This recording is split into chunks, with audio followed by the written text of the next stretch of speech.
Okay. There you All go. right.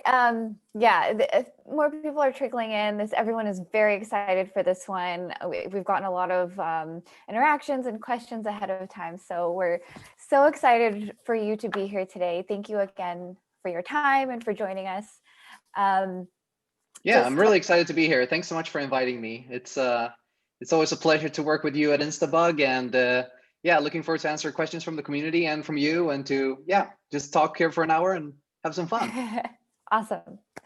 Okay, just in case anyone doesn't know, this is a webinar that we do every month at Instabug, and we feature a different guest each time. This month, obviously, it's John. I'm April Mascara, the content lead, and we're so excited to have John with us today. And we have a lot of questions and a lot to cover. So let's just jump right into it. We're all eager to hear about your career, your experiences. So maybe we can start at the beginning. You started with a sales and marketing background, is that right? Yeah, that's correct. Like when I went out to get my first job, I went for a job that I could get, because the thing was that I went, of course, to school and to high school in Sweden, where I'm from. And after I was done with high school, I kind of felt that I wanted to take a little bit of a break from studying. And this is very common in Sweden, by the way, is that people typically after high school, or the equivalent of high school, I should say, we don't call it high school, but it's kind of what people understand in terms of how old we are. Like when you're about 18 years old, you finish that part of your school. And a lot of people then in Sweden, they go out and they get like a temporary job or something, or maybe they go traveling to get some experience before they dive into university. So that's what I was planning to do. Like I was just planning to work at a temporary job for like maybe a year or something, make a little bit of cash, and save up some money for my studies, and then go to university. So I got into sales, and I was at the beginning like doing like this kind of door-to-door sales, where I was like walking around like selling different things, different products.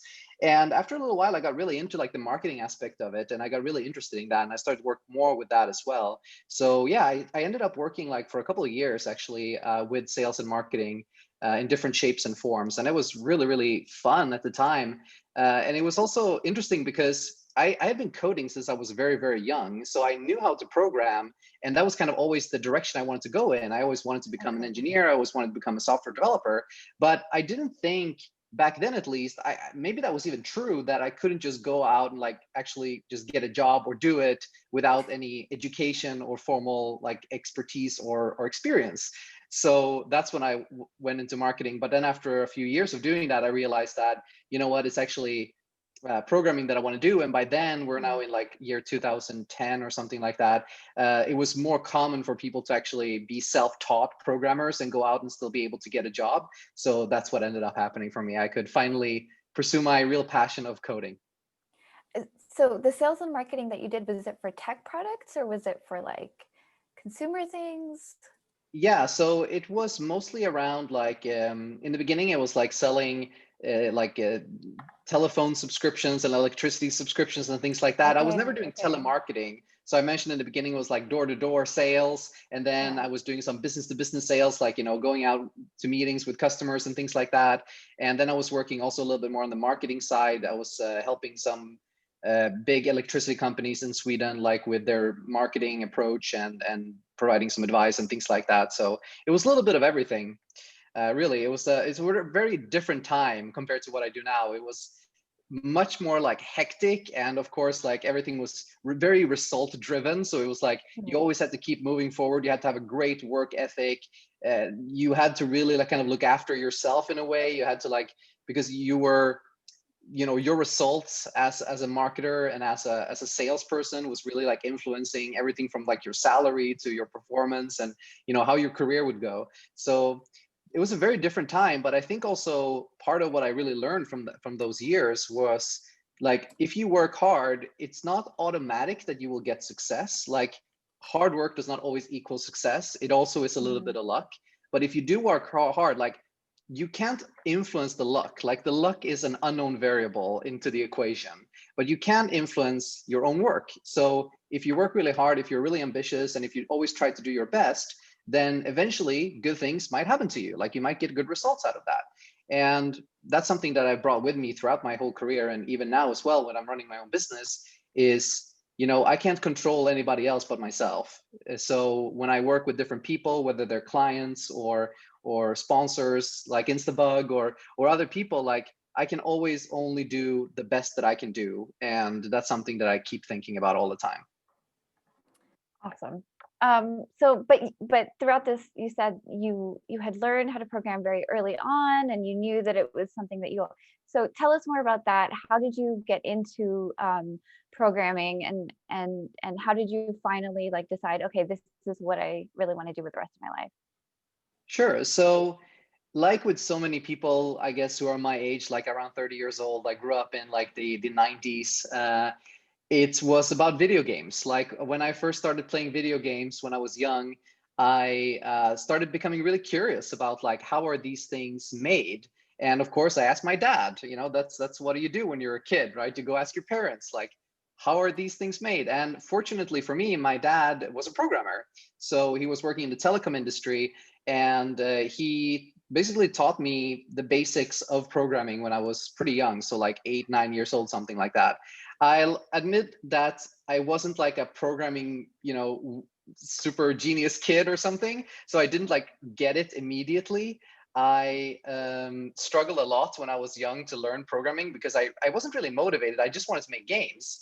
But then what happened was that my dad actually found this amazing piece of software called Click and Play, where you could kind of do semi-programming through events, and you could define your game and dragging graphics, and it was very visual, so it was much more appealing to me as a kid to actually get started Wow. with that environment. And then eventually, after a few years of developing games that way and getting to do my own games, I kind of graduated to doing more real programming, right? I was doing web development, building websites. And then when I started going to like the Swedish equivalent of high school, I met people who were kind of very like-minded, and we started building websites together and explored all kinds of programming languages and things like that. And that's kind of how I got started with programming. It was always driven by a passion to build things. In the beginning, it was Right. games, then it was websites, then it was apps. It was always like I want to build things and express my creativity through technology, and that's always Mm. what's been really driving me with coding. That's why I love it so much. Um, so you've built projects for yourself. You've worked with friends and other peers to work on projects, and you've also worked for companies building products. So how do you see the differences? What's the same? What do you prefer? What are the pros and cons of the different avenues that you can take? That's a very good question. So it's very the difference is very much in what you need to do on your own versus what you can delegate to other people, and also what kind of your responsibilities are towards your coworkers or the clients you work with and things like that. So for example, when you're working on your own projects, you kind of have to wear a lot of different hats. Mhm. You, especially if you're working just on your own, you have to, like, for example, when I work on Swift by Sundell, my website and my podcast and things like that, I have to do everything from building the website, like being a developer. I have to write all the material and the content. I have to be a writer. I have to do the podcast. I have to be a podcaster. I have to be a podcast editor. I have to be an interviewer. I have to also do sales for the website, like sign up sponsors and things like that. So I also have to be a salesperson. I have to do many different things, right? Like, that's just scratching the surface really of the things that I have to do. And when you're working with other people, whether you're an employee or you're working as a freelancer, you of course have other people who take on those kind of different roles, so you can more focus on maybe one single thing or an area of different things. When it comes to like your own projects as well, you have also more control, given that you do all of these things either yourself or with people that you know very well and you work well together.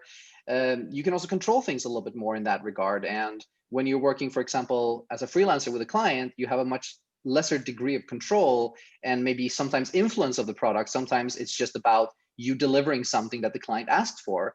And then you have to have a different kind of mindset. You have to try to take your strong opinions and put them aside a little bit, because the customer is always right, as they say, while still giving good feedback and things, of course. But those, I would say, are the major differences, is that the amount of work that you're taking on when you're working on your own things versus working with clients, and also kind of the relationship that you have to the product that you work on. Those are the major differences. So you've pretty much done it all. You've freelanced, you've built your own things. You've worked for companies like Spotify. Obviously now it seems like you've chosen the one that you like best. So what is it that what is it about working for yourself that made you decide to do that now? So initially, what really appealed to me about becoming a freelancer was the freedom, right? It's right there in the name, freelancer. Like the free part, I really liked. Lancer, I don't know, but free, I really liked. Because this was back in the before times, as they call them now, when we can go traveling and everything like that. Hopefully we'll get back to that soon. But I was really excited about just being able to go traveling, to make my own schedule, to have a more free kind of lifestyle where I could go and maybe go and work in different countries and go and visit my friends and do some work there and work remotely all the time. So that was kind of what was appealing a lot to me, like the whole freedom aspect of it. Then of course, in reality, it's always like this, you think that, oh, I'm gonna be like a digital nomad and I'm gonna travel the globe and it's gonna be great. But then you get busy and you start working and then you are like, oh, maybe it's just best to stay at home where I have my computer, I have my office, and everything is comfortable, right? So I've still done a lot of traveling over the years, and I've done a lot of interesting things, worked with many different clients in many different parts of the world, and it's been super fun. So I've really been able to do that I wanted to do, but it's just always sometimes it's different the way you picture it than the way it actually works out. But that was really what appealed to me and still appeals to me, is the freedom it gives. But of course, it's always like that. With great freedom comes great responsibility. So it's also sometimes challenging as well. You have to make sure to keep yourself motivated, to keep yourself organized. You have to make sure to keep everything going, business wise, and keep delivering good work. So that can also sometimes be challenging. Sometimes it's super fun. It goes up and down. But in general, I really prefer this way of working and this kind of lifestyle of being able to be my own boss and being able to make my own schedule, at least to some extent. That's awesome. I have so many follow-ups to that. Sure, yeah, go ahead. Let's start with the traveling. So you mentioned that you were drawn to being a digital nomad. You've traveled around. How does that actually work? Are you in a different place every month, or does it depend on the project, or did it depend on your lifestyle at the time? What was that like? So it's fun that you asked, because like I mentioned, that was my plan initially. So when I left Spotify, this was at the end of 2016, me and my girlfriend, we had this ambition that we would become digital nomads, right? And we would travel the globe. But we were like, okay, but where do we start? So we were both living in Sweden then, and my girlfriend is actually from Poland originally. So then I had the idea of why don't we start with Poland? The place, you know everything. We can just get an apartment there and we see how it goes. So we got a temporary rental contract here in Poland. And as you see, I'm saying here because I'm still here 4 years later almost. And that's because that digital nomad thing didn't actually end up happening, because I ended up liking Poland so much. And my girlfriend, it's been really great for her as well, being back here. So we've just really enjoyed it. We've stayed here, and then we've just been traveling for vacation, really. So, or I like to call it workation, traveling a little bit, doing some work, maybe doing a workshop or doing some client work, and then having a few days also to relax when you're traveling. That's kind of how I like to do it. So if I go, for example, it's hard to remember now because it feels so long that we haven't been able to travel now. It feels like it was 5 years ago that we were able to travel. But at the end of last year, for example, I went to Portugal and I spent a week there, and a few days was working with a client there, and then a few days was just staying there and relaxing and having some fun. So yeah, it's nice when you can combine the two. Yeah. So you basically take your work with you wherever you go, wherever you're traveling. Yeah. That's the beauty of being a freelancer. So you mentioned also challenges. Could you tell us more about that? There is this glamour of being a digital nomad, having the freedom and the flexibility. What are the trade-offs? Talk us through some of the challenges, especially at the beginning. I'm sure it took a while for you to stabilize. Maybe tell us more about that. Sure. So one of the big challenges is actually the benefit that you just mentioned there is also a challenge. This kind of has a duality to it where you do take your work with you wherever you go. So Mm. I could technically work wherever I have my laptop and an internet connection. And that is incredible. Like that is definitely a privilege that I'm able to do that. You know, most people in the world are not able to work this way, right? Like they have to go to some physical location or they have to have some materials for their work. But us programmers, like, you know, regardless of how you work, most of your work you're just doing with a laptop or, you know, with a computer and an internet connection. So that is really powerful, but also is a challenge because it means that the work really never ends, especially when Mhm. you are running your own thing and you're working on your own projects. It literally never ends because you always have new ideas, you have new things you could work on. And it really becomes a challenge of how do you prioritize these things? Like, how do you decide what is more important than the other? And especially when you have different kind of aspects to your work. So for example, I do a lot of work like for the Swift community. I try to contribute as much as I can uh, through many different channels, whether it's like writing articles and podcasting or developing open source projects and so on. Like, how do I decide what I should spend my time on between those things in order to maximize kind of the impact that I have on the community or how much I can actually contribute? But at the same time, I also have to look after the business, right? I can't just work and give away all the things I do for free all the time because I also need to eat, right? So Yeah. I also need to balance that with like doing client work and running the business and things like that. So it all comes down, like the challenges comes down to the priorities, which not only extends to your work time, but it also then extends to your private time as well. Because Yeah. when you have your work with you at all times, you also need to make sure to not work all the time, right? And it's really hard sometimes when you're really passionate about what you do. And I think a lot of, you know, programmers and people in this industry can really relate to that, that they, it's kind of like their job is also their passion and their hobby. Not everybody, you don't, it's not a requirement. I just want to be clear about that. I don't think it's a requirement to be a good developer so that to also have it as your hobby, but a lot of people do. A lot of people like this creative aspect of, you know, they're working on their day job and then in the evening they go and work on their own projects where they can express their creativity. And that's also something that can be really challenging, where you really need to make sure to not overwork or to burn out, and to really kind of balance both all of the work you need to do, but also making sure you have enough time to relax. And this is something I'm getting increasingly better at. And I try to always have you know, other things that I enjoy doing apart from coding and apart from being in front of a computer, and to really create a well-balanced lifestyle where I'm also having enough time to relax. So those are just some of the challenges. There are other ones, of course. For example, when it comes to working with clients and things, I mentioned earlier that, you know, one of my philosophies always is that I always remember what part of my work can I control personally, and I focus on doing the best work that I can on those parts. But at the end of the day, also you have to interact with clients and other people, and you know, those are variables that you don't always control, or something can happen that you didn't expect, and that's something that you have to deal with, right? Whether that is, you know, something you know, a project that you were kind of betting on was going to happen didn't end up happening, or it got canceled earlier or something like this. Like there's a lot of fluctuation when you're working in this way. It's not like as stable as it might be if you're working like 10 years for the same company. So Right. it has pros and cons.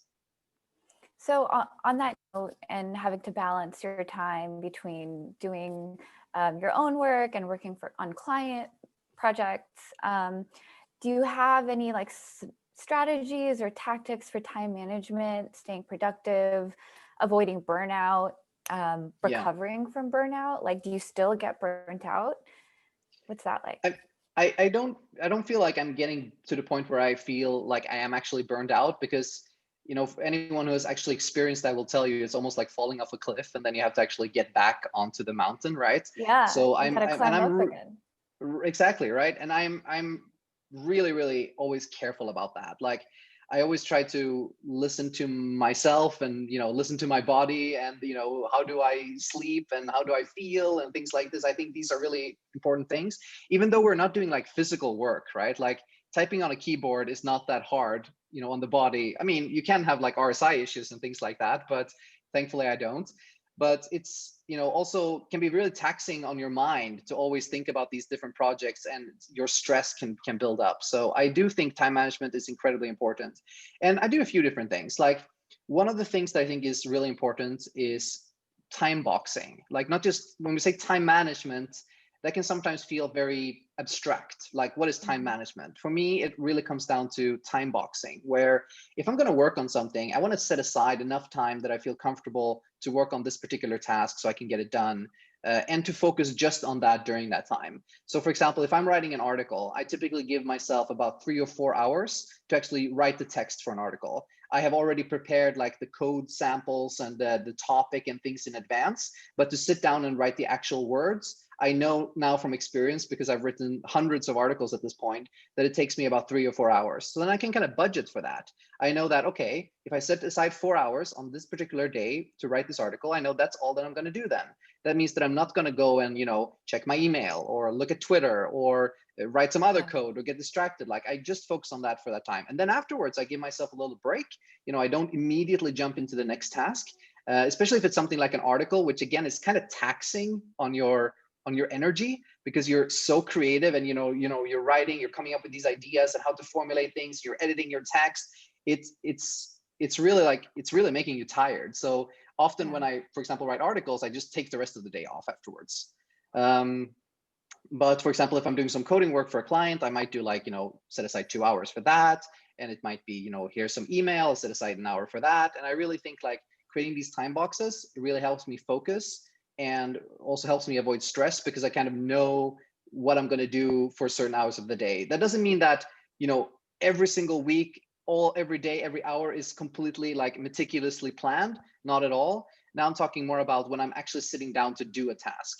And then on the other part, like on the kind of planning aspect of it, I keep a to-do list, like a list of things I need to do.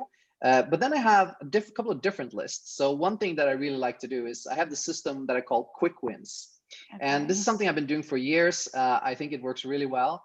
And that's that I have a specific to-do list that is all about quick things that I could do to fix something. It could be, I need to reply to this email, or I need to fix this little bug, or I need to update my website to have this or that, or whatever it might be, small little things, which means that if I wake up in the morning, for example, and I'm not feeling really energetic, I'm not feeling super motivated or excited right then and there, I can just start by doing a couple of those quick wins to kind of get in the groove. And then, you take the more advanced tasks afterwards.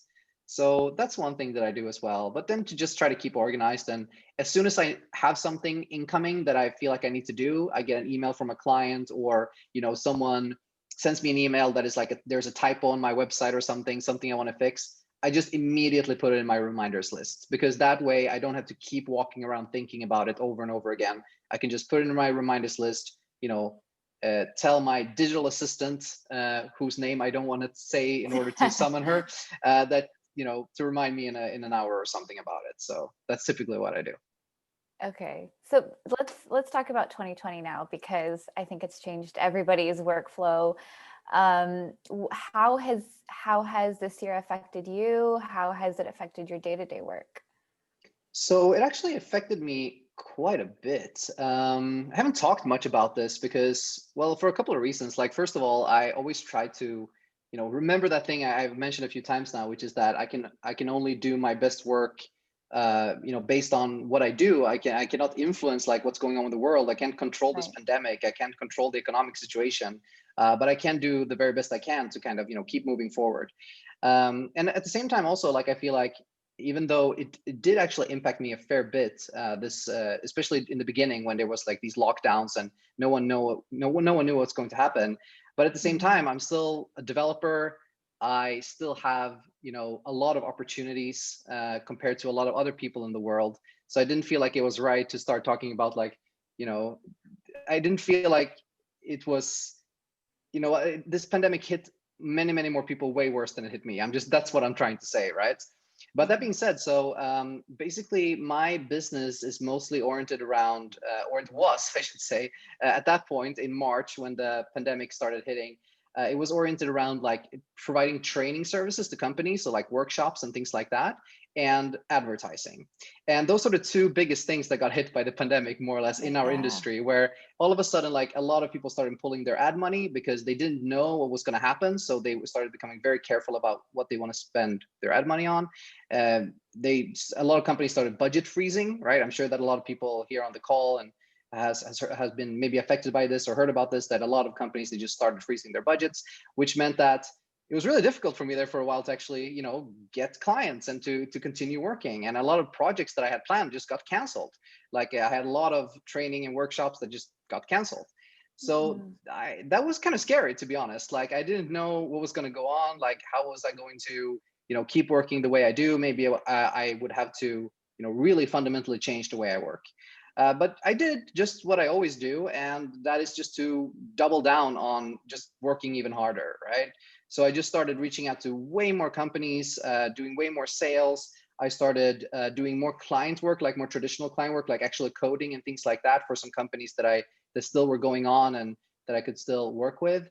I started moving to remote workshops instead of going and doing them in person. So Right. I've really spent a lot of time here on Zoom and Google Hangouts and things like that. But that's another thing that took some convincing for a lot of companies. Like a lot of companies were not used to doing this kind of remote training, at least in the beginning. So it took a lot of work for sure. It's not over yet. I'm kind of cautiously optimistic right now. I feel like, we might be heading into another period here now with the pandemic and everything getting a little bit worse again, unfortunately.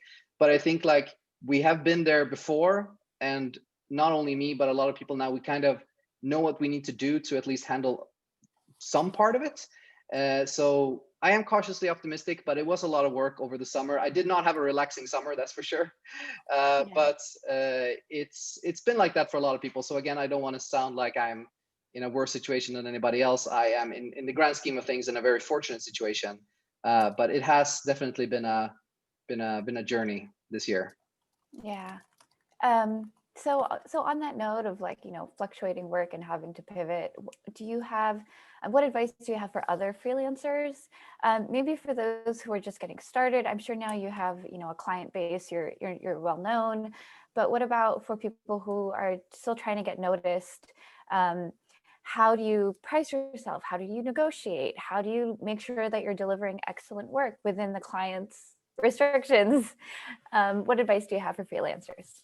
Yeah, that's a very good question. So a lot of it comes down to like having a having trying to establish a plan for what you want to do and like where you want to go. And then you might not immediately be able to jump to the end of that plan and to be exactly where you want to be. So in the beginning, when I started freelancing, I wasn't able to charge the rates that I wanted to charge. I wasn't able to work with the clients that I wanted to work with. It was all, I was in the beginning of my journey then as a freelancer. And I started freelancing way before I started like writing articles and things like that. So back then, it wasn't that people knew me in the community and things like this. I had to, you know, work the same way as a lot of people, like without that kind of network. So my general approach to this is always that just to find a point where you could start and just start there and then take the next logical step after that. And again, have that kind of plan or that North Star where you want to go, but to not be too just eager to get to the end goal, but to also try to enjoy the journey, if you will. So what that means in practice is if you can find your first client to work with, even if it's not the most exciting product, even if it's not the highest rate, if it's just the first client, then start working there. Start working there and then work your way from there. And a lot of times what will end up happening is that if you focus on delivering the best work you possibly can, even if you're not getting paid the amount you wish you would get paid, even if you're not working on the coolest tech product that you wish you would work on, deliver amazing quality, like the absolute best quality you could possibly deliver, because that will, at least in my experience, almost always come back and reward you later. Where even if this particular client maybe couldn't pay you what you wanted or didn't have the most exciting project, chances are that they will tell somebody about the Mhm. amazing work you did. And will have it on your resume. And if you delivered a great app, you can also point people to check that app out on the App Store, for example, or somewhere else when you are looking for new clients. So it's kind of like it's the absolute hardest in the beginning, and it just kind of gets easier and easier as you build up your resume, your client base, as you build up your own network, as you feel more established and confident yourself also about your freelancing capabilities. So that's really my advice in general. And it's kind of hard to give this advice because it's so different depending on where you are in the world or what the market is Right. and things like that. But I would say in general, that's kind of the mentality that I try to always have when I dive into something new. And in terms of negotiations and pricing and things, I think it really helps to try to learn about the market and what the kind of supply demand equation is, because that's really all there is to it. Right. There is no such thing as like an absolute value of these services that we provide, whatever it is, right? It's all about what's the perceived value, or what is this particular client able to afford, or able, what do they think is a good value for them. So Mhm. that can range a lot depending on where you are in the world or what kind of client that you're working on, of course. So I would recommend like doing research, talking to people locally. If you can go to meetups and things like that. They do exist still, like online meetups, and talk to people who are in a similar situation. And like, it can be a little bit uncomfortable sometimes to talk about things like money and, what are you charging? What's your freelancing rates? But to try to get an idea of what is the kind of market rate, and to go from there. And then again, in the beginning, you might not be able to charge that full complete market rate. You might need to down price yourself a little bit in order to get in the door. But then after a while, you Mm. can work yourself up. Okay, so you've been doing freelancing, you've been programming from a young age. Then why and how did you start writing articles and doing the podcast and to creating content for the community?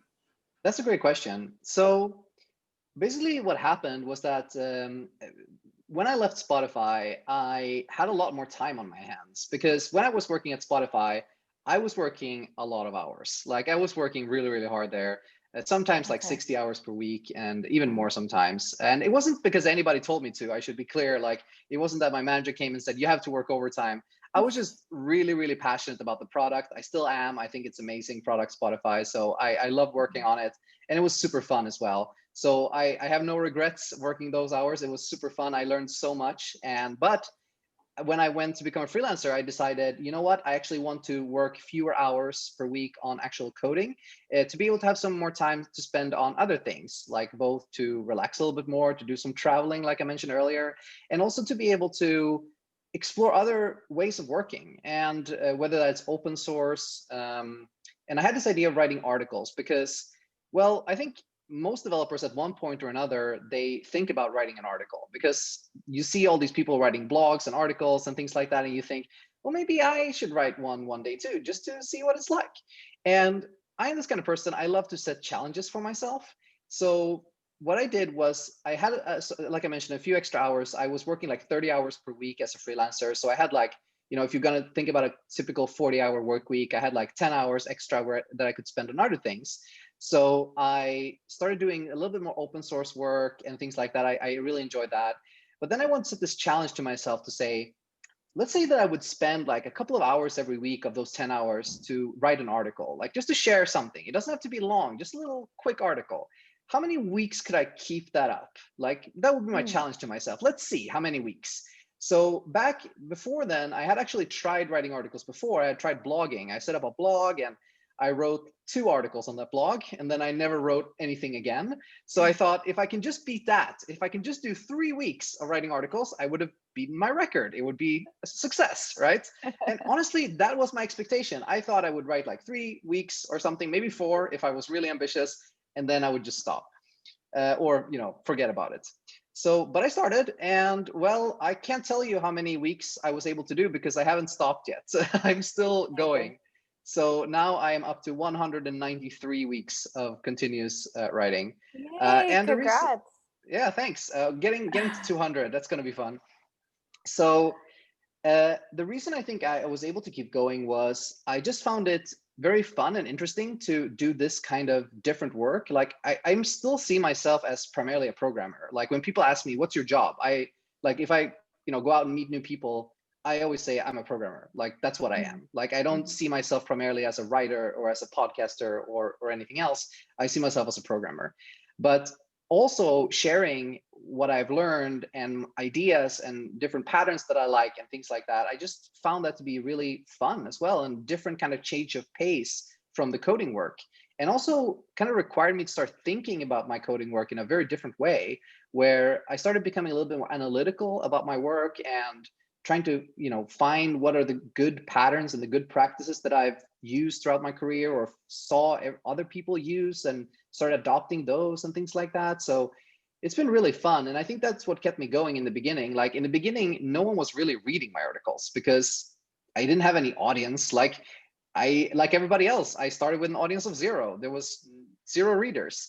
But then after a while, like people started noticing these articles, they started being like shared around in some small circles. And, I started posting some things on Twitter, and some people started retweeting that and picking that up. And yeah, it kind of grew from there. And I really didn't start with any form of ambition that this would turn into like a website or even like to be a business, right? That was no way.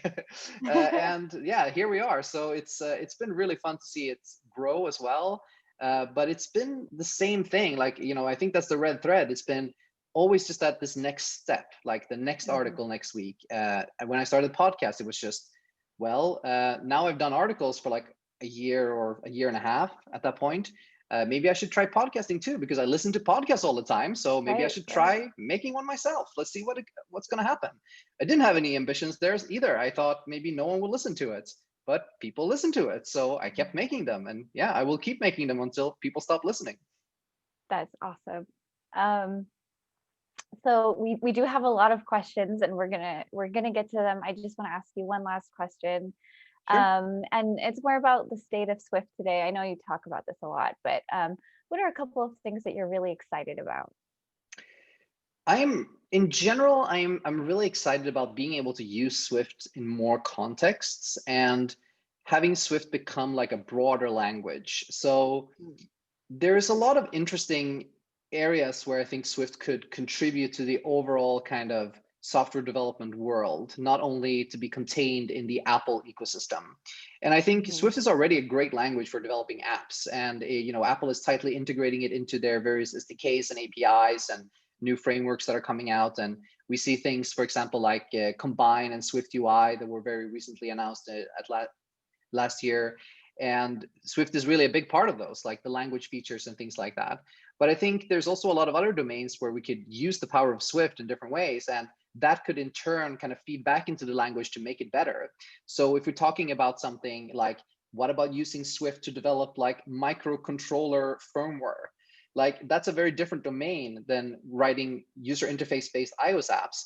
And that will require the compiler and the environment, the development environment, and the language itself and the runtime to work in that kind of more constrained context, which will in turn most likely make it better. Like we would most likely see a faster language with hopefully faster compile times and more optimized in many different ways. And the same thing when we now take it to the web, there's a lot of people already starting to work on server-side Swift, like building servers in Swift and things like that.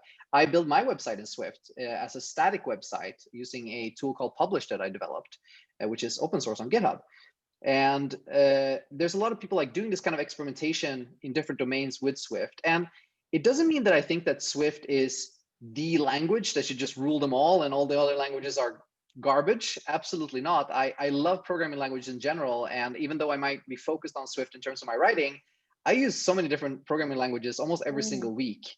And I really enjoy programming languages in general. So I don't think that Swift necessarily needs to like conquer the universe and be the one true thing. But I do think it's a lot of value in having a truly general purpose language that can be used in so many different domains. And I think that, again, feeds back into the original use cases as well. It will make developing iOS apps better if we can make the language itself more versatile.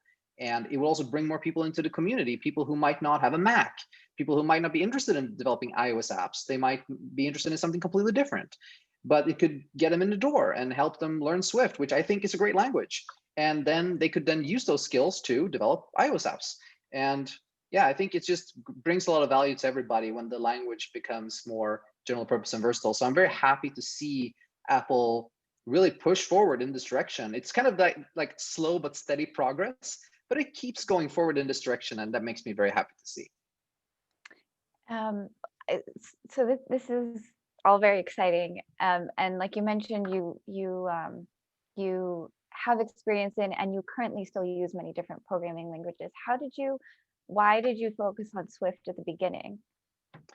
That's another great question. So when I started Swift by Sundell, I was thinking a lot about it actually, and I was like, or rather, this was like when I started writing articles to begin with. It was before it was even called Swift by Sundell. It was just my Medium account at that point. I didn't even Mhm. have a website. I was like, what am I going to write about, right? Like, I could write about many different things. I could write about web development because I've been doing that for a long time. I could write only about iOS development because that was my current focus back then. I could write about different programming languages, maybe. I could write about many things, but you have to pick something. And for me, Swift was a great way to kind of unify many of my different interests. So I love building iOS apps. That is still one of my favorite things to do. Of course, Swift is a big part of that. I really like scripting and automation and building things like that. And Swift is a great language for that too. I love Mac development, building Mac apps. So Swift did there as well. So it felt like Swift was the one language that I felt like I could use to communicate my ideas in all these different domains, whether it is about web development or about iOS development or Mac development. I can write all of that in Swift in my articles. So that was really the reason why I picked Swift as the language to cover like this. I wish, like, if I had more time and if I could clone myself, or if I could magically have like 36 hours in the day instead of 24, then I would write about many other languages too, I think. But you have to just pick some constraints, because otherwise it's just too much, right? Right, right. Okay, I'm going to jump into the Q&A because we have a lot of questions. I know that you also answered some, over the course of our conversation. So I'm going to Sure. skip those so that we cover new content. Okay. The first one we have, what do you think about the role or the job of the mobile developer in the future? Will it become obsolete? Okay, so this is a good question. So whenever someone asks me about the future, it's always like, there are two things. Well, first of all, nobody knows about what's going to happen in the future, right? I mean, 2020, if anything, has taught us that. And then the second thing is, on an infinite time scale, right? Anything can happen. So, but just to kind of take the question in good faith and to answer it, like I would interpret it like, maybe in the next 10 years, like, what will happen? Will mobile developers become obsolete? I definitely don't think so, and I think that. But I do think that if you're a software developer in general, whether you work on mobile, web, whatever you might work on, you have to be a little bit flexible. Like, I feel like if you just stick to one thing, like if you're like, I'm only going to develop iOS apps and that's it, and I'm never going to develop anything else, then it's might be difficult for you at some point, because a change might occur, whether it's like, you know AR might become a huge thing and we're all wearing AR glasses and nobody use their phone anymore. If you're only focused on iOS development with UI kits and the APIs that exist for that, then chances are that those skills might not be transferable to the new world, right? Or if VR is the next thing, or whatever, holograms, we don't know, anything can happen. And so I think the best thing you can do as a software developer, instead of walking around worrying too much about will my skills become obsolete, think about, what am I doing today to make myself kind of flexible enough to prepare myself for what might come. And here we're talking about things like trying to keep always a learning mindset, learn about new things, and also step out of your sphere every once in a while. Like, there's so many, like I mentioned, there's so many interesting programming languages and techniques and technologies out there. And there's a lot of, especially in the Apple developer community, I see this kind of, you're in this kind of bubble and you don't want to look outside the bubble. So Yeah. people sometimes have very kind of almost like hostile opinions of things like Android or web development, or things like those kind of development are bad. Like, iOS development is the only fun thing to do, and I think that's not very healthy in the long run. I think we should try to keep an open mind, even if it might not be your favorite platform to write for Android or whatever. Try it. Like, if you have a couple of days every once in a while, install Android Studio and try building an Android app. I've done that. I've tried almost all of these different technologies, and it might not be something where I go like, okay, this is what I want to do now, I'm going to switch to this, but I might learn something, and I can also get a more kind of an understanding when I work with developers who work in those environments, what they're doing. So when I work with Android developers, for example, which is very common, now I know a little bit more about what their structure is like and how they architect their apps and things like this. So it enables me to communicate with those people better, and that's another advantage. So that's a roundabout way to answer the question of saying, I don't think mobile development is going to be obsolete anytime soon, but it might happen. And I think the best way we can prepare ourselves for it is just to keep an open mind at all times and to try to broaden our skills, while still Right. focusing, of course, on the things we're doing right now. Don't broaden too much, but try to keep an open mind a little bit and try new things every once in a while. I think it's healthy. Okay, your answer to this next question might be similar. But Mhm. what are your tips to become a better developer who's always up to date? Yeah, so let me answer this from a slightly different perspective then. So I just talked about broadening your skills here, but let's take this question in the context of being a developer, better developer in your own domain. So that's Mhm. also something you, of course, need to focus on. You can't just spend your time, playing around with different programming languages. That's probably not going to work. But you also need to spend some of your time on kind of getting better within your domain.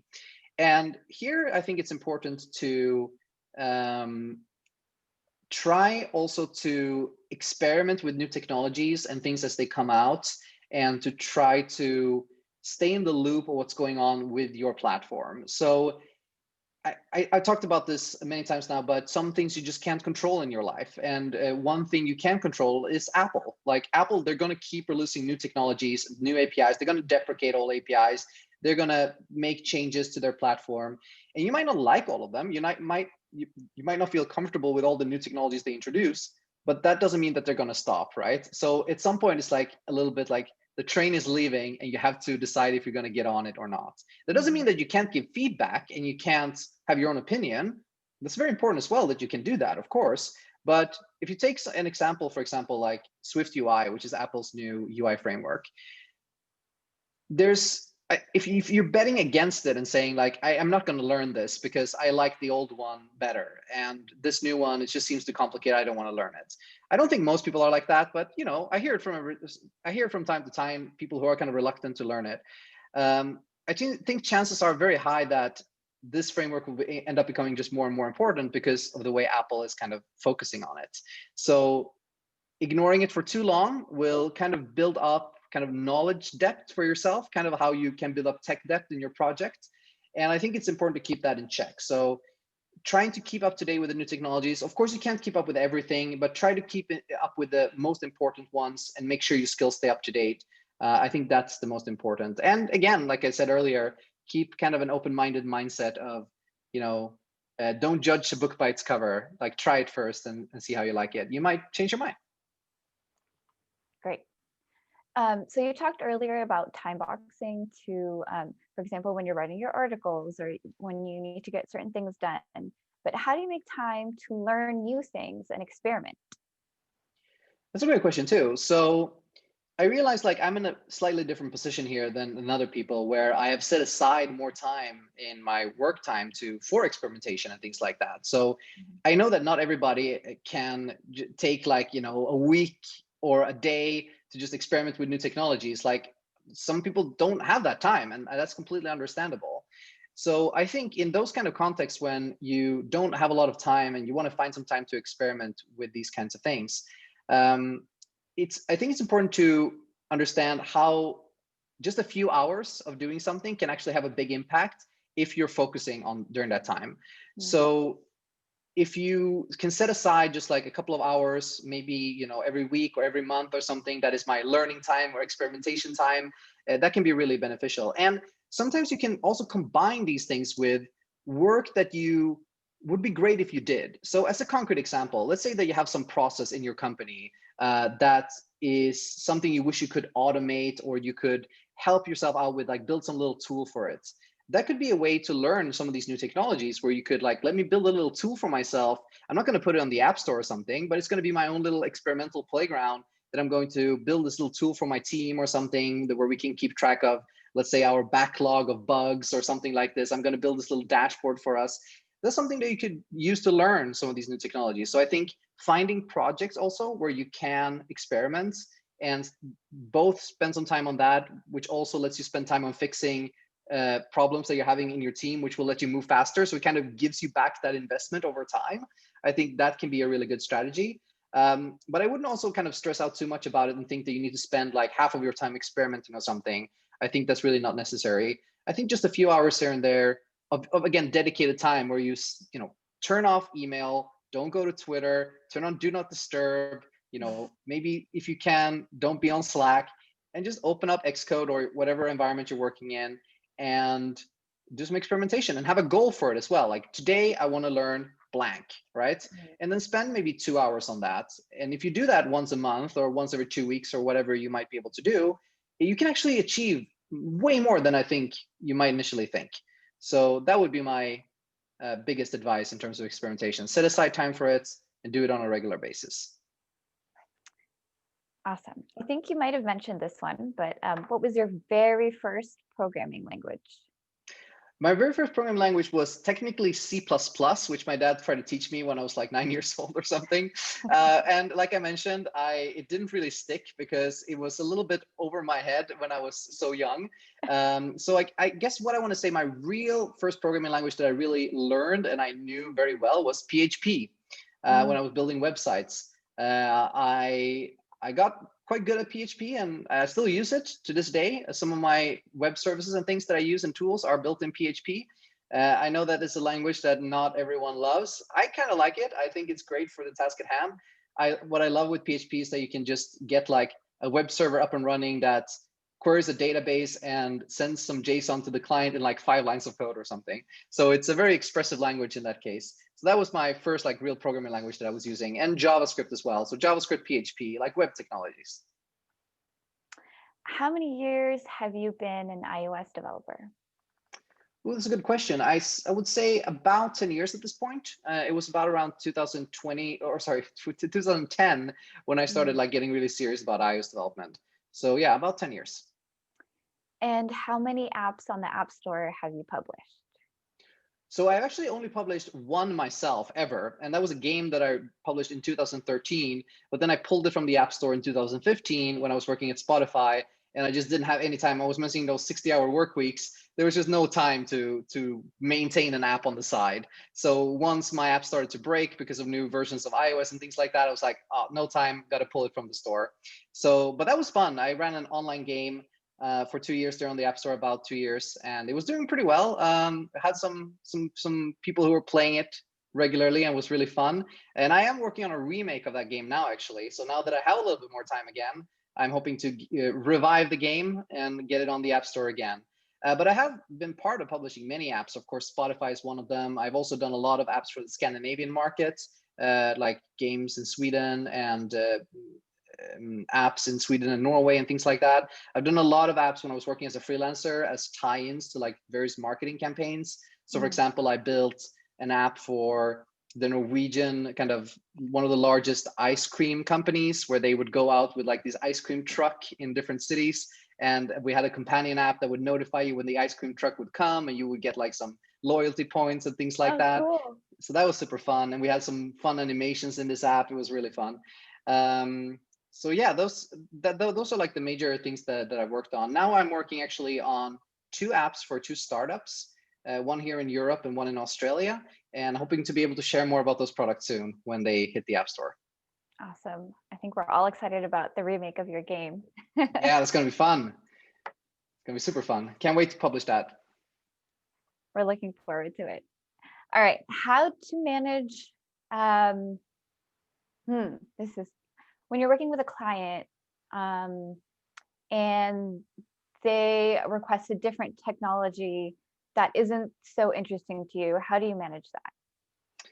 That's a very good question. I think for me, I try to like think about it this way, where I can't just have super fun all the time. Like then I wouldn't, it's almost like, you know, many people maybe in the chat here and who are in the call, maybe they live in a place where it's warm weather all the time, but here in Poland, it's definitely not warm weather all the time. Right now, it's like rainy and pretty cold outside. And, you know, initially when it gets to the fall and the winter, it's like, oh, you know, I missed the summer already.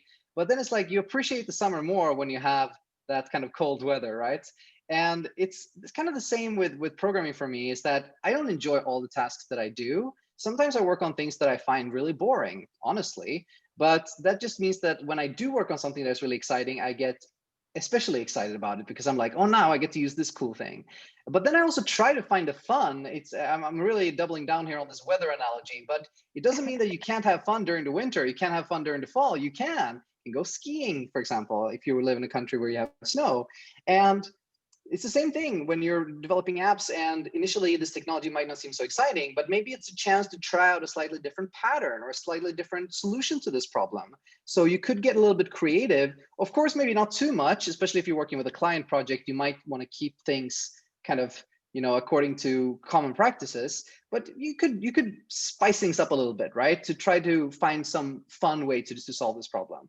So I am always trying to be optimistic and to find, the fun in the work that I do. But it doesn't mean that everything I do is fun. It's of course not. It's sometimes you just have to do the work because, well, that's why you're getting paid, right? You're doing the work. How do you learn fast and excel in your field? Like, did you have any mentors? I didn't really have any mentors specifically. I had a lot of people, like, especially when I was more early in my career and I was doing web development. I had a couple of my friends back in Sweden who were like really good programmers, and I was always asking them questions and talking about code solutions with them. And again, trying to keep an open mind, especially back then, because I didn't know much. So I kind of just asked them questions and let them teach me different aspects and things.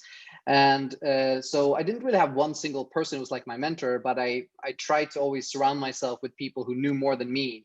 And I still do. Like I really love to have different conversations with people, and I really never want to act as someone who is like, I know everything and everyone should just listen to me. I really don't think that's the point. That's definitely not the point of anything that I do.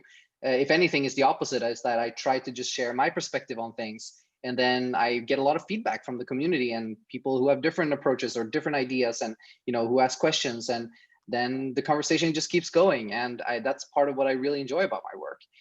So the way I learn fast is like, I don't know if I learn fast in particular. I think I'm a pretty average learner, to be honest, but I just focus a lot on it. And I always try to find learnings where they are. I don't go in and thinking that, no, I'm just going to push my own opinion or push my own way of doing things, but I try to keep an open mind.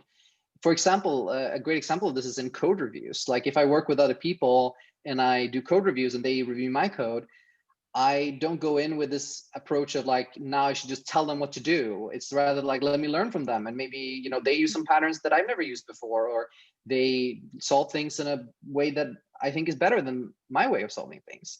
So yeah, I guess another red thread here is try to keep an open mind. Is it sounds so easy, right? It's easier said than done, but we all carry a lot of, biases and opinions and things like that. And it's important to have an opinion too, of course, but you also, I think it's important to not let your own opinions kind of drown the voices of the people around you. It's, I think, listening to other people and getting this feedback and starting these conversations is incredibly important.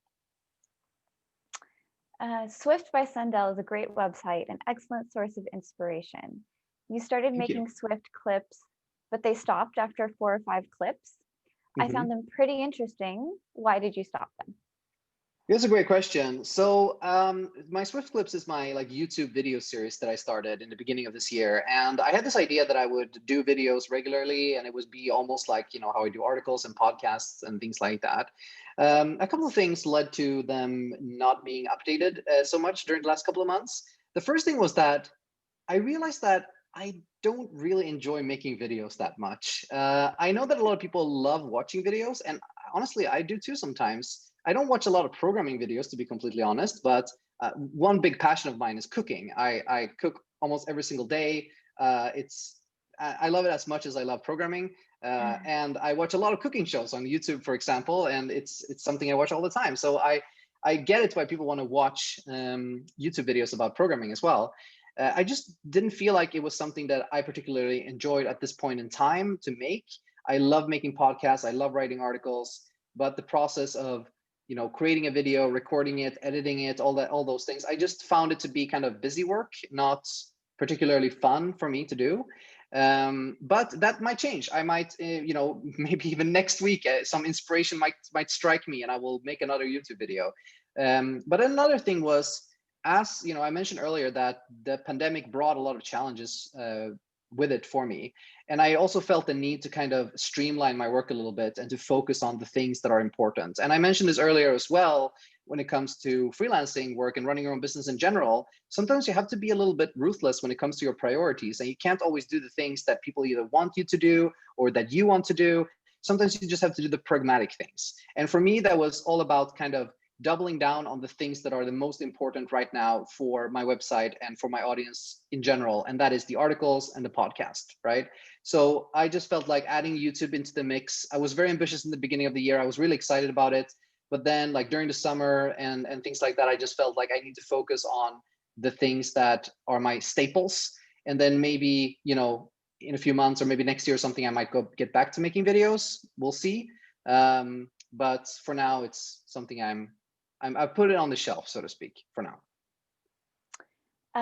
How do you find new clients, or how would someone who's at the very beginning of their career find their first client, maybe?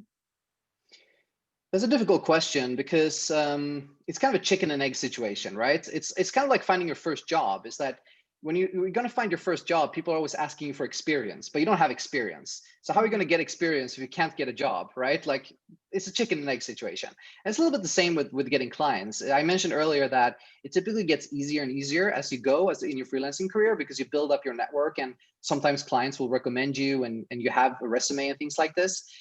In the beginning, it's a lot about just like doing the work to kind of try to reach out and see what kind of clients could you find in your network. And I'm not, when I say network here, I also want to clarify that I don't mean like having lots of followers on Twitter or something like this, because honestly, I don't think that's the most important. I know it's easy for me to say with, you know, I have a fair bit of followers at this moment, but I didn't, as I mentioned earlier, I didn't have, when I started freelancing, I didn't have almost any followers on Twitter. So it wasn't that way of networking.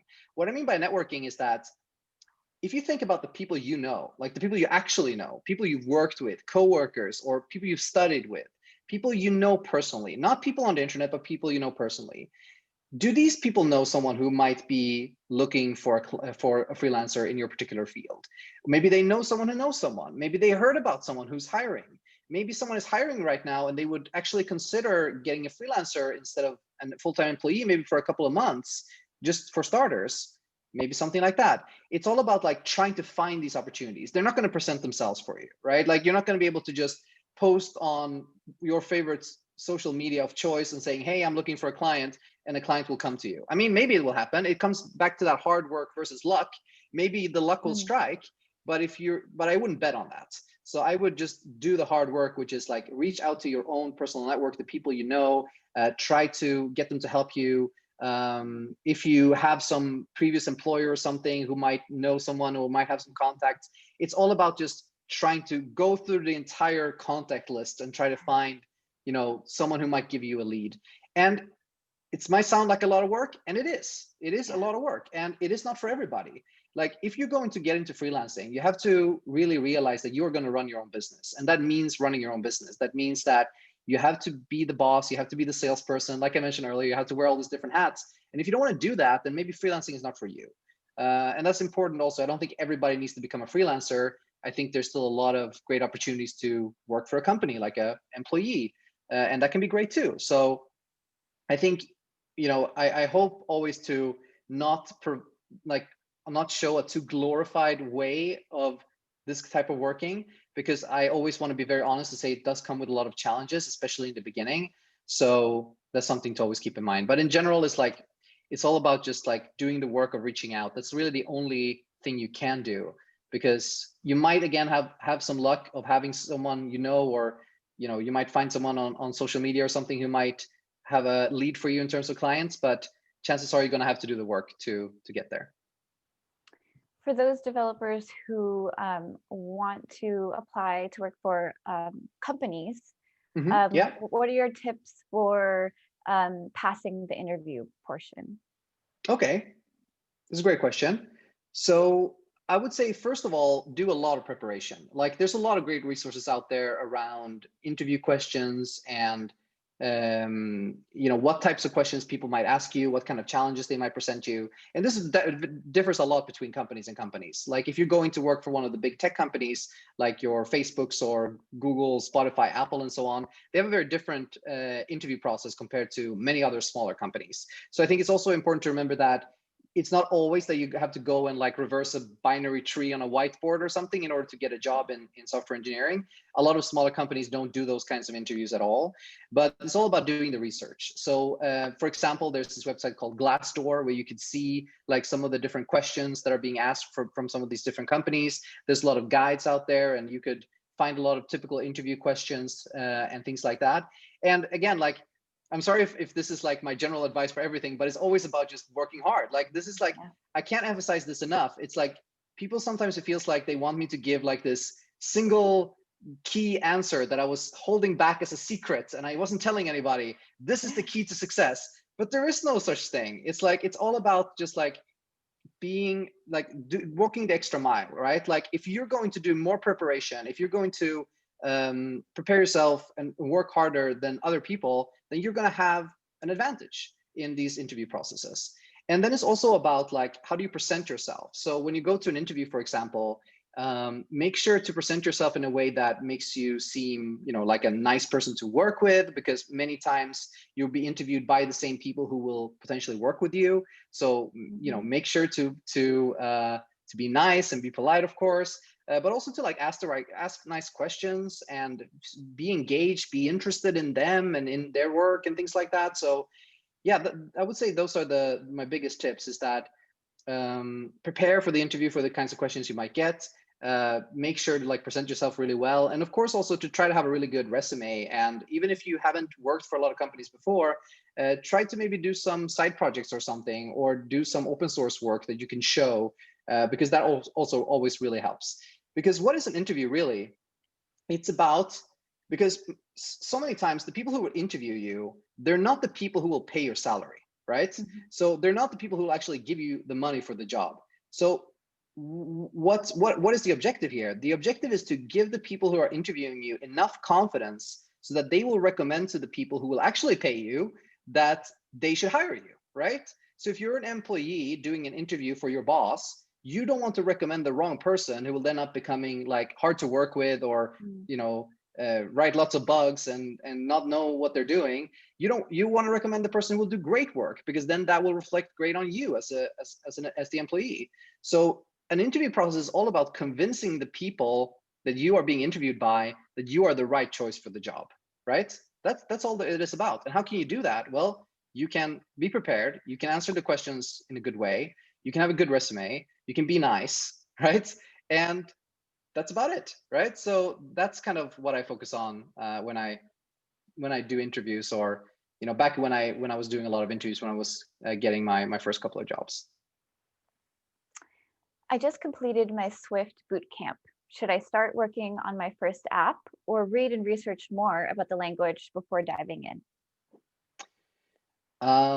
So I would say dive in.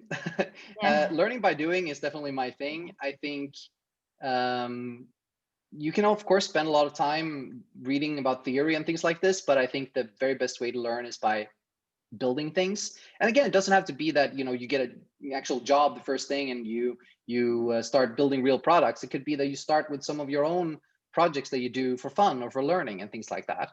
And in the beginning especially, I would say try to focus on more constrained projects that are not like super huge. So building small little utilities and things. Maybe it's something that could help you solve some, you know, issue that you had in your day-to-day life, like reminding you about something, or you know, something that could help you, or something that could be fun, maybe a fun little game or something like this. So I would really suggest to build things and to build something that you would want to use yourself.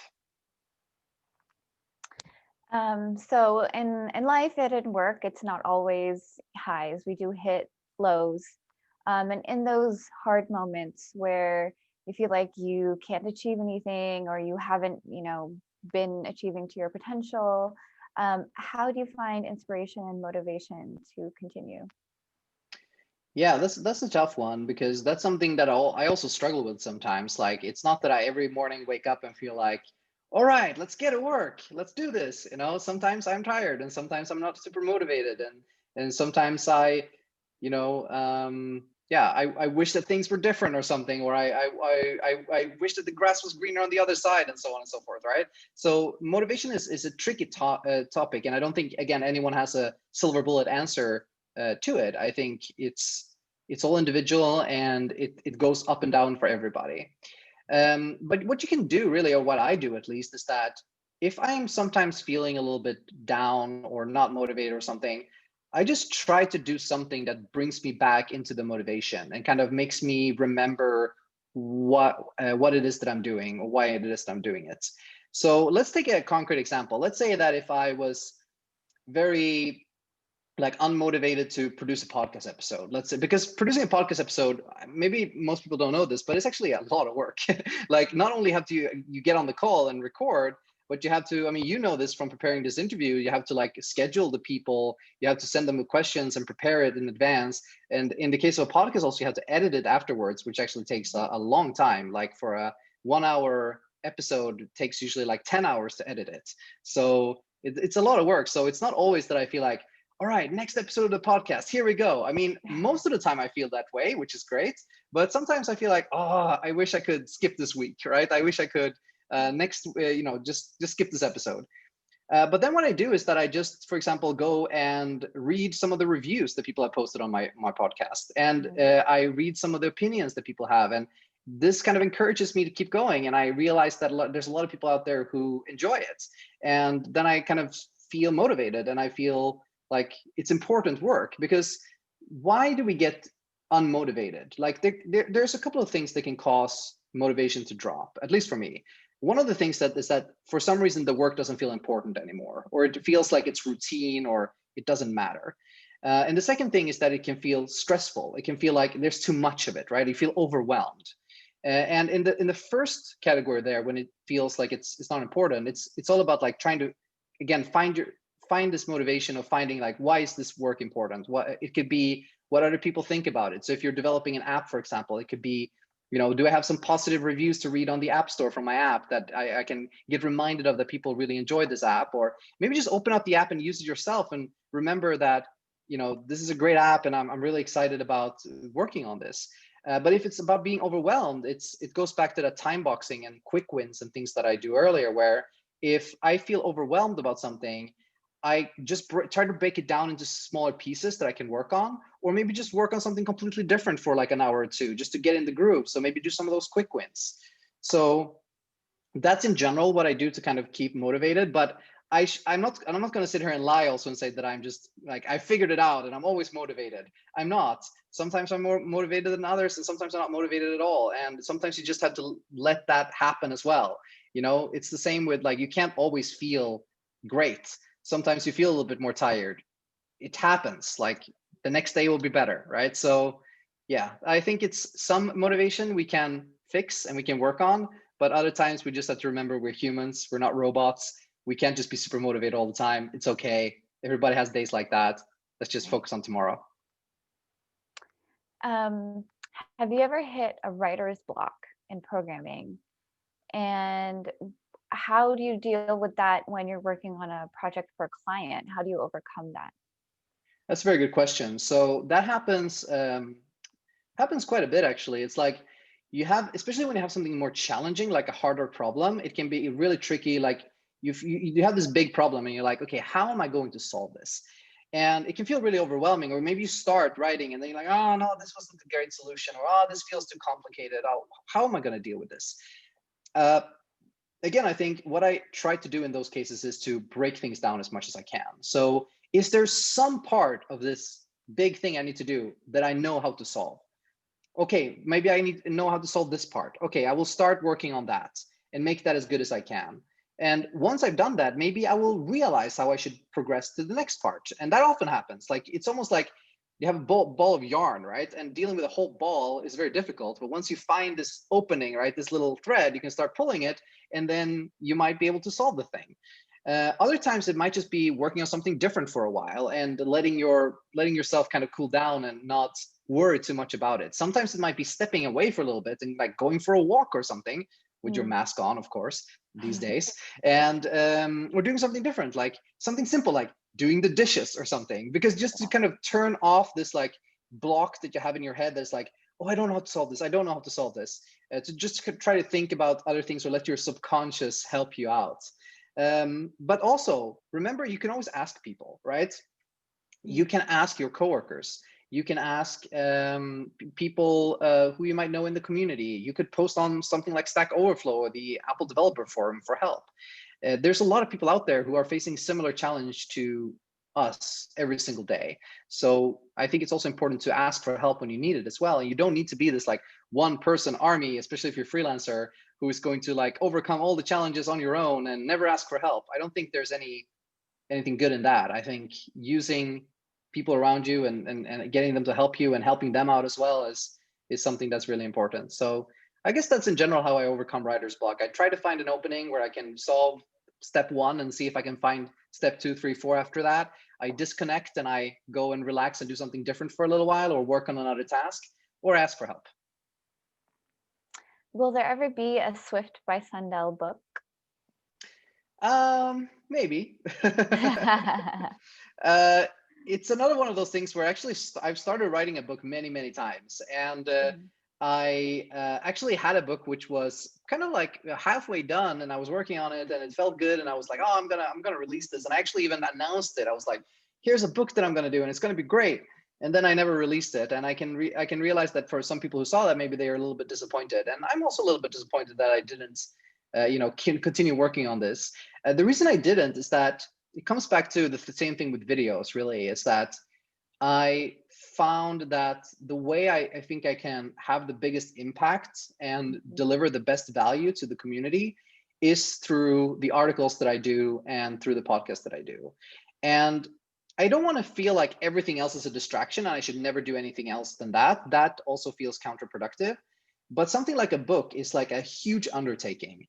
And even though I was like halfway done with a book that I was working on, I didn't feel like I could see the light at the end of the tunnel. And it felt like it was such a large piece of work that it kind of got me not very motivated, because when I write an article, for example, I can come up with the idea, I can write it, and I can publish it all in a day or in 2 days or something like that.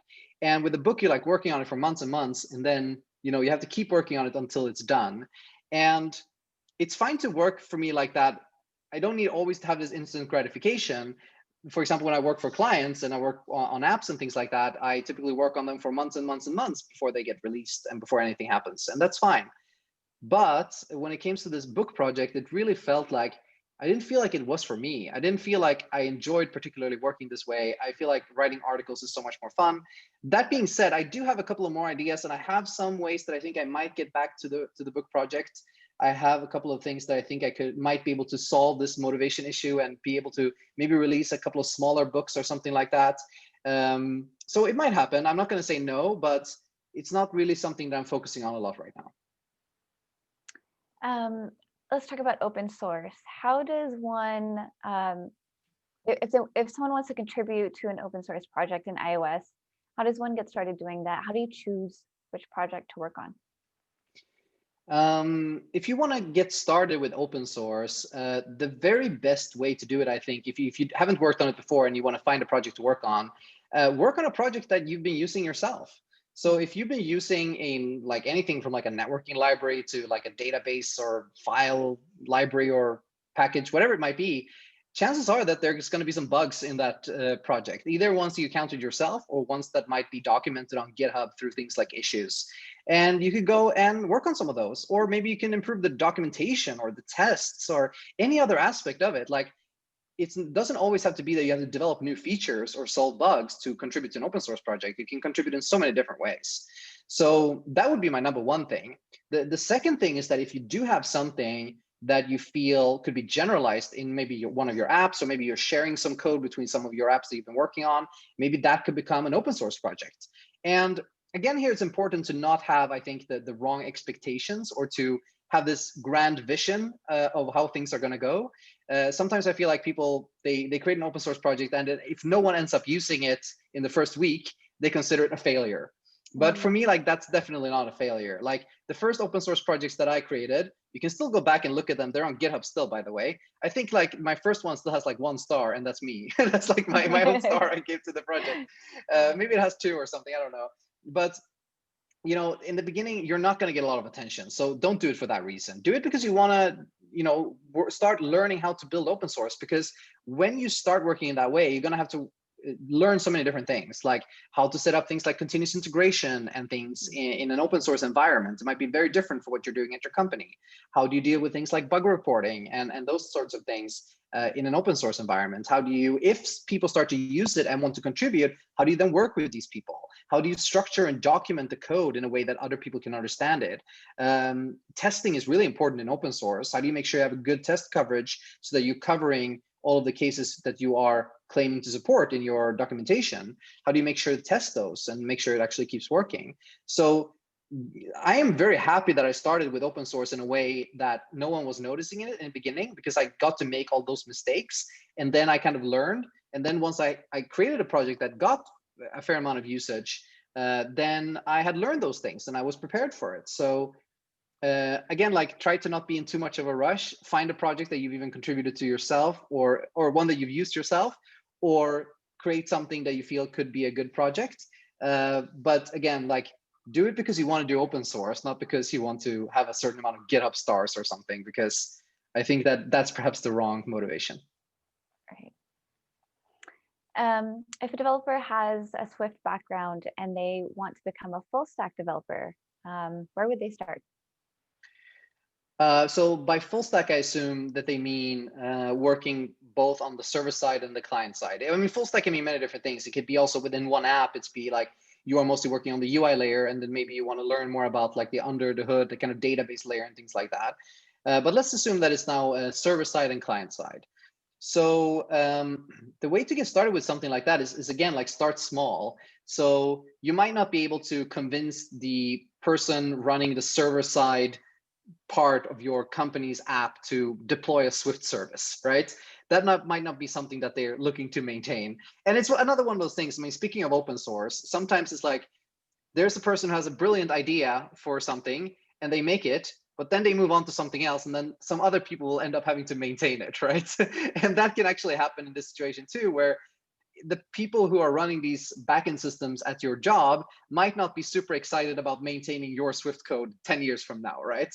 So that's important to remember, is that you might not be able to deploy it in production day one. So what can you do?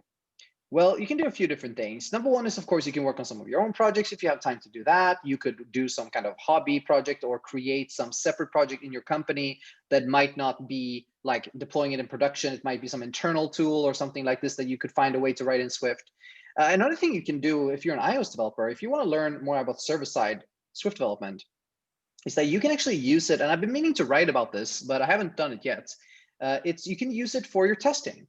So if you are, for example, writing UI tests and you want to use some kind of staging environment for these UI tests that your app can talk to during testing, what an excellent opportunity to write a little local host server in Swift that actually acts as that server. So that way you can improve your test coverage, you can improve your quality of your app and the performance and everything. You can get to write server-side Swift, but in a contained environment that you don't need to convince anybody that you need to deploy in some kind of server. It's all in your own project. I think that's a great opportunity to start learning server-side Swift. But also, like, try to follow the different news around it and the people who are working on it. And there's a lot of activity on GitHub as well around these kinds of things. So try to stay in the loop and learn about it, and then, yeah, start experimenting. What are your thoughts on cross-platform frameworks, especially Flutter? I think they have a place in the industry. I think they have a place, especially when it comes to either things like people coming from different backgrounds. So if you have a background in, I mean, Flutter uses Dart as a programming language, so maybe it's not as applicable. But if you take something like React Native, React Native is, I think, very appealing to a lot of web developers, where they want to build native apps, but they don't necessarily want to immediately learn everything that has to do with Swift and Xcode, and on the Android side, like Kotlin and Android Studio and all that kind of things. That can seem very intimidating. And the way you could relate to that is just think about yourself. If you're an iOS developer and someone told you you're going to build a website using React tomorrow, you might not feel super confident about that, because it's a completely different world, and it's understandable. So I think it's great that we have some of these bridging technologies that can let people build what they want to build, but maybe using tools that they're more familiar with. When it comes to Flutter, I think maybe the biggest advantage there is being able to deploy in multiple platforms at the same time. I think it's important, though, to have, again, it comes down to the expectations. My expectations of something like Flutter or React Native is, and I'm going to explain my reasoning why, so don't take this initial statement too strongly, but my expectation is pretty low. And what I mean by that is that I know from experience that when you're building anything cross-platform, you're going to have to use the lowest common denominator. So what that means is that if you want to support everything from iOS to Android to other platforms, you're going to have to make compromises in order to make that happen. You cannot be as good as the native tools are for each single platform. And that's okay, because that's a trade-off, and technology is all about trade-offs. So if you're willing to take that trade-off, if you're willing to say, okay, I'm not going to be able to build like the most best integrated iOS and Android app ever on these individual platforms, I'm going to have a more kind of lowest common denominator style app that maybe is not as advanced, but it does the job on both platforms with one code base, then maybe Flutter is going to be worth it for you. And this is, for example, in context like, I mentioned earlier, I've been working on a lot of these kind of advertisement campaign apps in the past, and they were shipping often on both iOS and Android. And Flutter wasn't really a thing back then, but perhaps if it was, I might have used it for some of those projects because I could ship on both iOS and Android at the same time with a pretty simple code base. But I don't think it's the way forward for mobile in terms of like all apps are going to use it. I think it's going to probably continue to play a specific role for a certain target audience. But I think native technologies are always going to be where you can deliver the best experience to users. So me personally, if I'm going to build an app today, I'm going to choose always native technologies if I can. So that means on iOS, I will use Swift, I will use the Apple's developer tools. And if I need to build an Android app, I would use Google's tools. I would use Kotlin, I would use Android Studio, and so on and so forth. And I also think it's important to realize that the differences between these platforms and these languages and everything is maybe not as big as you might think. So using something like Flutter gives you an advantage in terms of being able to deploy on both platforms for sure, but learning both and jumping between both and using the native technologies might not be as slow and might give you a much better user experience. So I think it's good that these tools exist, and I think they also push the industry forward in terms of development experience. I think React Native in particular was a huge kind of push forward in terms of like hot reloading and these things that we're now seeing Apple and other companies adopt as a development experience. So I think it's important that these continue to exist and that we have multiple choices as developers. But me personally, I'm going to keep using native technologies because that's what I think is the best for my project. But I'm still happy that these other technologies exist. We're very much over time, and I want to thank you so much for sticking with us through pleasure. this. And for most of the attendees, everyone's still here, everyone's still engaged. I'm going to ask one last question, and then Sure, yeah. and then we're going to wrap up. Okay. To be a skilled iOS developer, should one have sufficient knowledge on building apps with modern layouts in old iOS versions? Or should one learn what has been introduced recently, what is new, which track should a developer do? So that all depends on what kind of products that you're looking to work on. So if you're working on a product that needs to support older versions, which most products do, I think it's a common kind of convention in the iOS community to use iOS version N-1. So you have iOS 14 now, and most apps also support iOS 13. Some apps also support iOS 12. It depends a little bit on their numbers. So if you're working in an environment like that, you're going to need to still use like the old technologies. If I can call a 2-year-old technology old, right? But in relative terms. But if you're working on a brand new app that is starting today and you can only use the latest and greatest, then yeah, focus on that. Absolutely. Like that's going to give you more kind of skills for the future as well. So you're going to both be able to solve problems right now, but also be able to solve things in the future. But don't be afraid also to use older technologies. Newer is not always like just better 100%. Like sometimes there's a lot to learn and a lot of cool technologies you can use from older technologies as well. So for example, when I'm working on a Swift UI app, so one of the apps I'm working on right now is completely written in Swift UI, but with an asterisk, because just because I say it's completely written in Swift UI doesn't mean that all of this, every single line of code in there is all Swift UI. We're still using a lot of UI kit. We're bringing it into Swift UI. We're still using a lot of the platform tools that do not yet exist in Swift UI. So you still need to be flexible. Even if you're working on the latest SDK, you have to be flexible to go back. So you can't say that, I don't think you can say that you can only focus on the new things. You also need to know about the older things, but you have to start somewhere. So if you're a beginner and you can work on the latest tools, then focus on those and learn them. But also when you see an older technology, don't just immediately step away and say, oh, that's old, I don't want to touch that. Try to figure out instead, how can I bring this into my environment? Because there's so much richness in these SDKs, and it's a shame to only use a little surface of it that it happens to be the latest release. Just because an API is a little bit older and uses all other conventions doesn't mean that it's bad. It's just that, you know, it was designed at a different time, and you still might be able to get great value out of it. All right. I think with that, we'll wrap. We are now at 1 hour, 30 minutes. Thank you again for your time, your generosity, all of your thoughts. I really enjoyed this conversation. I know our attendees did as well. Great, thanks. Me too. I really John. enjoyed it. Thanks for organizing it. And it was a really true pleasure to be here. Thank you. All right. Have a great rest of your day. And for all the attendees as well. Thank you. Thanks a lot. See you later. Thanks a lot. Bye. Bye-bye.